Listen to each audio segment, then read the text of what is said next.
Alright guys, TacticalRab back again today. Hope you're doing well and enjoying your day so far. With OpTic Scump retiring mid-season in a shocking turn of events, it raises a very interesting question as to what OpTic's roster is going to be for the start of next season. We expect Pred to join, but what could the rest of the team be potentially around Pred and Shotzzy? Will it require some selfish play from the rest of the guys on the team in order to maintain that spot? Nadeshot believes that a guy like Dashy should start playing a bit more like Cellium. Very much enjoyed your thoughts in the comments below. Hit the like button if you enjoy. Subscribe if you are new as always, I would greatly appreciate it. Couple of quick things to mention. We saw there from Doug, qualified for the playoffs of the Elite. Crazy performance actually from the entire Boston Academy here. Great to see. Doug was firing on this final map in the series as well, as you guys can see in this screenshot. So yeah, they actually came back, I believe, with a 9-in-1 map count over the 3 series they played in the second half of the qualifiers. So I think they were 0-6 map count in the first 2 series they played. They came back swinging, and as Doug says, 1-3-0, secured the playoffs, started the Elite 0-6 map count, finished the Elite 9-in-1 map count. Proud of the team's bounce back. It's awesome to see, and that they will make the playoffs there for the rest of the Elite. So good stuff from Doug and co.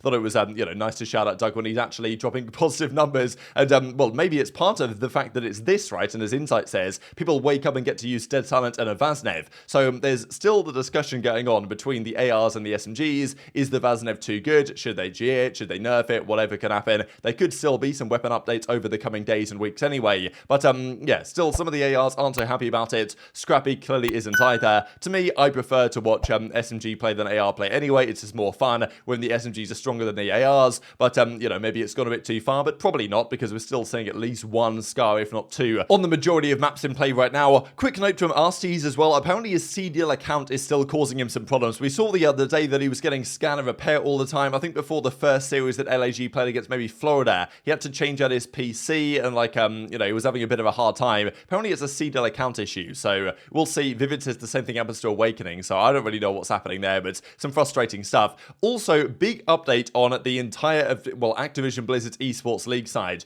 Jacob Wolf with a big article last night that a majority of Overwatch League teams, of course OWL, kind of the sister league to the CDL, have hired a British law firm to collectively bargain against Activision Blizzard amid growing frustrations around operational costs, lackluster viewership, and a distinct lack of a path to profitability. What a massive surprise. Now, look, if we think the CDL is badly supported, the Overwatch League is on another level entirely. I don't really follow that scene, but yeah, I know that the stories from that aren't particularly good. So yeah, if you think the CDL's bad, the Overwatch League teams are not happy at all, and understandably so. Now, in fairness, a lot of the Overwatch League teams are also in Call of Duty, right? There's quite a lot of these organizations that have teams in both. So I'm sure a lot of these organizations right now in the CDL are very much aware of the frustrations of, Activision Blizzard's Esports League. Now, look, we knew when the franchising came around that Activision Blizzard, they love their money, they love their paper, they were getting all this cash in, fantastic stuff. In fairness, though, a lot of the money that they are owed has not been paid yet. The $300 million league or whatever, for at least the Call of Duty League, the $25 million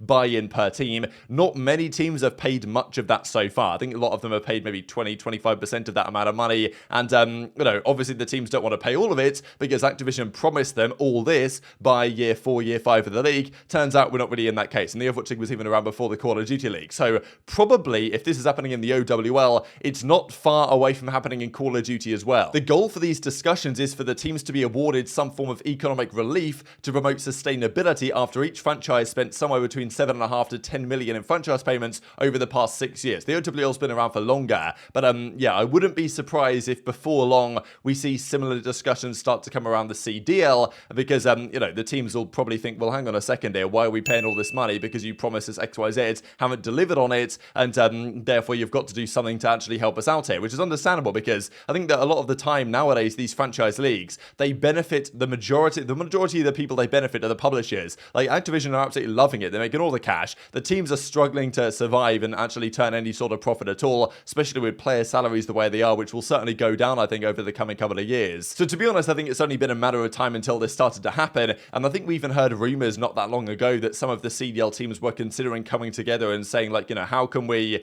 kind of take action against Activision to make sure this is a more beneficial environment to all involved. And clearly the OWL teams believe they have a case to hire a law firm to put a case together for them to come to Activision and say, hey, these are a series of demands and you better comply, or something bad's going to happen. So look, if that happens in the Overwatch League, then it probably could happen in the CDL as well at some point or another in the future. And also just to mention the fact that the CDL's kind of down bad at times, especially with Scump retiring. But look at this, man. Call of Duty Mobile, look at the maps they've got. It's absolute bangers from start to finish. These are all the maps they've got in the game. Some absolute classics throughout the entirety of COD history. I can't believe how they just can't do something like this for like the PC or consoles or whatever. And even this I thought was kind of cool from COD Ghost if it wants to load. Best SMG in Black Ops 2. Just reminiscing on the times where these were the SMGs, the Peacekeeper they added like during the first DLC, the MSMC, the PDW, the MP7. They just don't make it like this anymore. And speaking of Black Ops 2, here's Methods blowing himself up with a nade from about 10 years ago. But Nadeshot, of course, another OG who was actually playing against Methods in this clip on Scump's team on the OpTic roster, of course, as it was at the time. He gave his thoughts on Scump's retirement to like an hour-long podcast with Courage,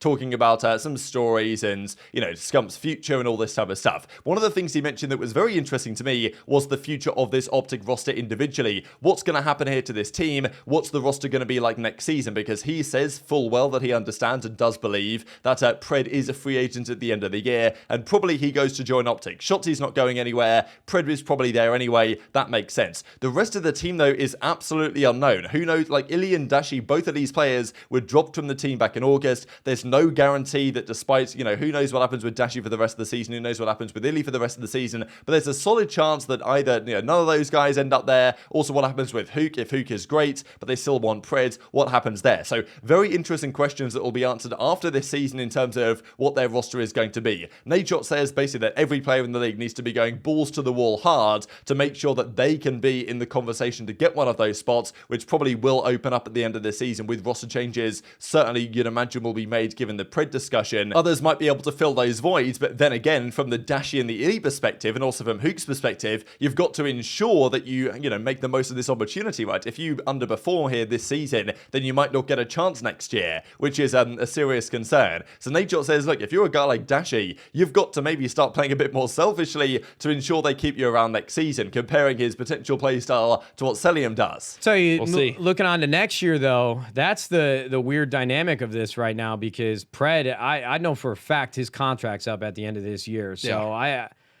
if I'm Huke, Dashy, or iLLeY, I'm playing for my life right now.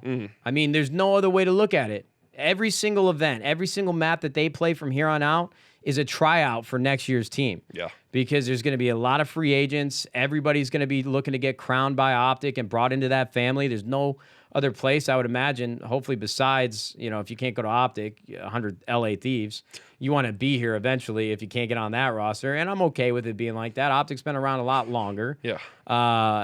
So it's weird for me to be talking about. I had to add that in. But that roster next year, any potential around Shotzzy and Pred as the core, and then building off of that, it's a dangerous proposition for every other team in the league. And they'll really have to pick and choose whoever they'd like to bring over to that roster. So any player in the league, like if this is a good time right now to have 1 year left on that contract, because if I'm a player right now, I'm fighting for my life to claw my way onto that team. Seriously. Damn.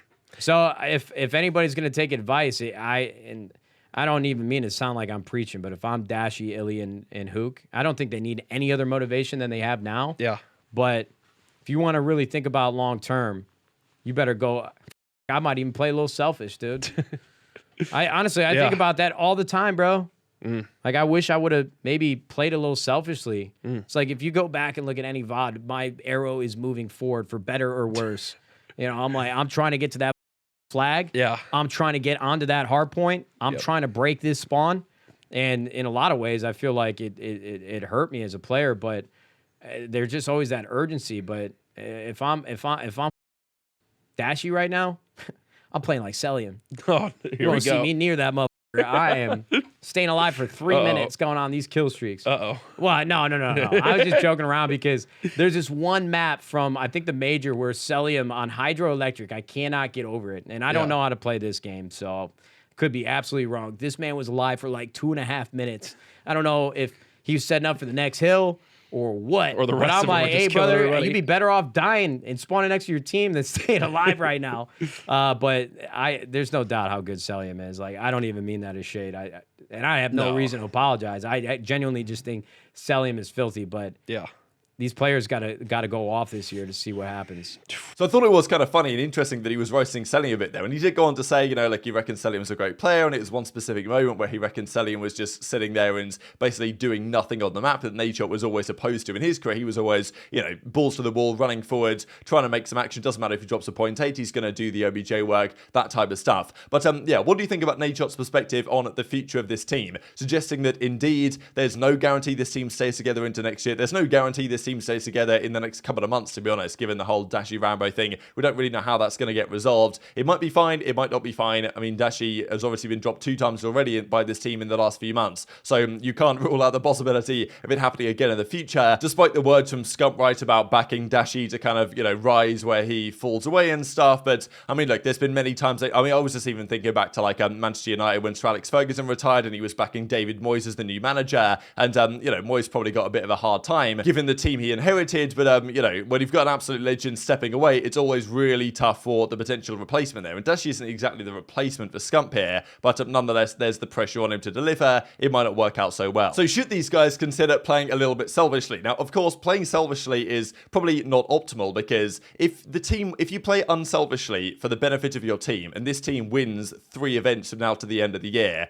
then, you know, wow, they've surely got to stick it out, right? Now, even then, if you're Huke and you've been the MVP of the season and you've absolutely fried people the entire year and won like 3 events and multiple MVPs, do they still drop you for Pred? To be honest, they kind of might. Now, Pred is so good, and maybe Huke as well, depending on what you think, that potentially there are other roles there. Like maybe there's a world in which if Huke is this crazy dominant player and Pred still comes in anyway, they could put Pred to a flex or something, right? Because, I mean, look, we know what FaZe were trying to do. They were trying to put Simp to the flex with aBeZy and Shotzzy being their SMGs, which I think would have worked out. But, you know, like when you've got great players, you can kind of get away with stuff like that. But Nadeshot seems to say, look, these guys have got to make sure that they're looking good on the scoreboard. You know, Dashy, right, so far this season wasn't actually looking so good on the scoreboard, right? He had basically a 1.0 flat for the first stage or so before he got dropped from the team. So individually, Dashy wasn't on fire, but in 8 he's been out of control. So I think we'll just have to bide our time and see how this one goes. But it's got to be said that already here there is the discussion around Shotzzy and Pred as a duo, because I mean, yeah, look, in this we've got Shotzzy, Pred and Priest are all dropping 40 bombs on Fortress Hardpoint in a series of 8s. But I mean, yeah, if you look at this closely here, we've got Shotzzy and Pred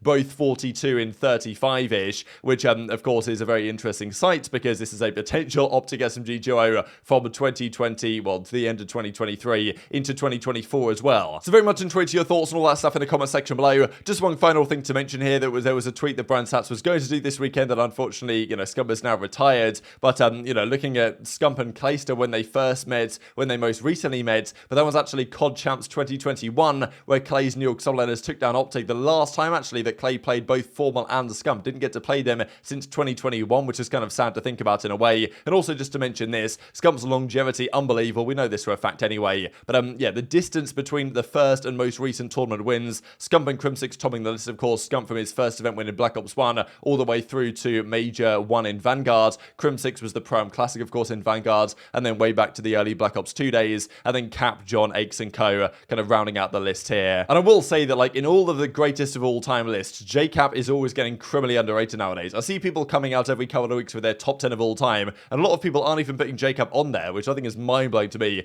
JCap to me is like clear top 6 of all time. The player he was and what he achieved in his career, but yeah, people seem to disrespect Cap is all I'm going to say to close out the video. But very much enjoyed your thoughts in the comments below. If you want something else to watch, there's a cracking video on Breaking Point right now, looking at every single Scump win in his career from start to finish, which you know, stretches across all those 11 years that we just saw. So hit the like button if you enjoyed, subscribe if you're new, take care, and I'll see you next time.